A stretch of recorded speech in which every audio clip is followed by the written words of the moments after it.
بسم اللہ الرحمن الرحیم اللہم صلی علی محمد عدد خلقہ یا ارحم الراحمین۔ میری آج کی ویڈیو کا ٹاپک ہے تلی کا بڑھ جانا یعنی سپلین انلارجمنٹ۔ اس مرض میں سپلین بڑھ جاتی ہے اور مریض کا پیٹ باہر کی طرف نکلا ہوا محسوس ہوتا ہے، یعنی پیٹ بھی بڑھ جاتا ہے۔ پیٹ کا یہ ابھار بائیں طرف محسوس ہوتا ہے کیونکہ تلی بھی انسان کے پیٹ کے بائیں طرف ہوتی ہے۔ سپلین یا تلی کے بڑھنے کی وجوہات کیا کیا ہو سکتی ہیں؟ اگر ملیریا بخار یا ٹائیفائڈ بخار لمبے عرصے تک رہے تو اس میں بھی آپ کی تلی بڑھ سکتی ہے، کیونکہ تلی بڑھتی ہے انفیکشن کی وجہ سے۔ اگر پیشنٹ کو جوڑوں کا درد رہتا ہو تو اس صورت میں بھی آپ کی تلی بڑھ سکتی ہے۔ اگر خدا نخواستہ آپ کو لیور کی کسی قسم کی تکلیف ہو تو اس میں بھی آپ کی تلی بڑھ سکتی ہے۔ اگر خدا نخواستہ پیشنٹ کو مسلسل بلڈ پریشر کا مسئلہ رہے تو اس میں بھی تلی کے بڑھنے کے چانسز ہوتے ہیں۔ اگر مریض کے پیٹ میں کوئی انفیکشن ہو، سسٹ ہو یا کوئی رسولی ہو تو بھی تلی کے بڑھنے کے چانسز ہو سکتے ہیں۔ تلی اگر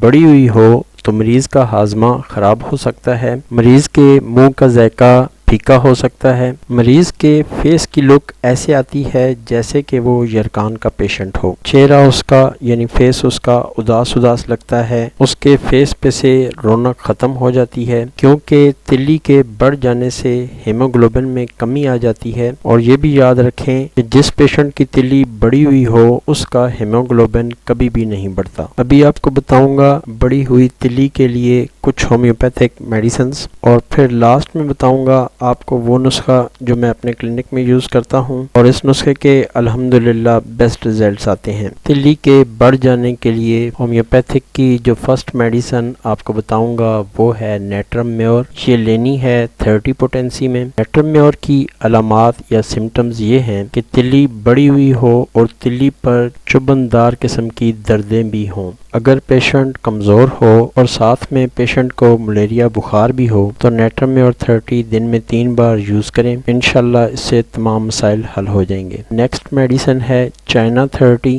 یہ میڈیسنز ان پیشنٹس کے لیے یوز ہوتی ہے جو کہ تلی کے بڑھ جانے پر اپنے آپ میں بہت زیادہ کمزوری محسوس کرتے ہیں۔ اس کا طریقہ کار بھی سیم ہے، دن میں 3 بار یوز کرنی ہے، 5 قطرے آدھی پیالی پانی میں ڈال کر، کھانا کھانے سے پہلے یا کھانا کھانے کے آدھے گھنٹے بعد۔ اگر تلی کی سوزش ہو اور تلی کے مقام پر سوجن ہو، تلی کے مقام پر درد ہوتا ہو تو آپ چائنا 30 یوز کریں، انشاءاللہ تعالیٰ آپ کو مایوسی نہیں ہوگی۔ اب آپ کو بتاتا ہوں وہ فارمولیشن جو میں اپنے کلینک پر یوز کرتا ہوں اور الحمدللہ جس کے بیسٹ ریزلٹس آتے ہیں۔ اگر آپ خود پیشنٹ ہیں تو اس نسخے کو یوز کر کے دیکھیں، انشاءاللہ مایوسی نہیں ہوگی۔ اگر آپ ڈاکٹر ہیں تو اس نسخے کو نوٹ کر لیں۔ کوئی بھی ایسا پیشنٹ آ جاتا ہے جس کی سپلین بڑی ہوئی ہے اس کو یہ نسخہ یوز کروائیں، انشاءاللہ تعالیٰ آپ کو بھی مایوسی نہیں ہوگی۔ میڈیسنز نوٹ فرما لیں۔ سائنینتھس 30، اس کے 5 قطرے آدھی پیالی پانی میں ڈال کر کھانا کھانے سے آدھا گھنٹہ پہلے یوز کرنے ہیں۔ نیکسٹ میڈیسن ہے چونینتھس، یہ بھی آپ نے لینی ہے 30 میں۔ اس کے بھی 5 ڈراپس آدھی پیالی پانی میں ڈال کر کھانا کھانے کے 1 گھنٹے بعد دن میں 3 بار۔ نیکسٹ میڈیسن ہے چنینم سلف، یہ بھی آپ نے لینی ہے 30 میں، اور اس کے بھی 5 ڈراپس آدھی پیالی پانی میں ڈال کر دن میں 3 بار، صبح 9 بجے، دن 3 بجے، رات 9 بجے۔ یہ ایک ایسی فارمولیشن ہے کہ انلارج سپلین کے لیے تیر با ہدف نسخہ ہے۔ یہ تھی میری آج کی ویڈیو، امید ہے باقی ویڈیوز کی طرح آپ اس کو بھی لائک کریں گے اور ایز اے صدقہ جاریہ اس کو شیئر بھی کریں گے۔ آخر میں آپ تمام سبسکرائبرز کے لیے ہمیشہ کی طرح یہ دعا، اللہ پاک آپ کو صحت، زندگی اور تونگری عطا فرمائے، آمین ثم آمین۔ السلام علیکم ورحمۃ اللہ وبرکاتہ۔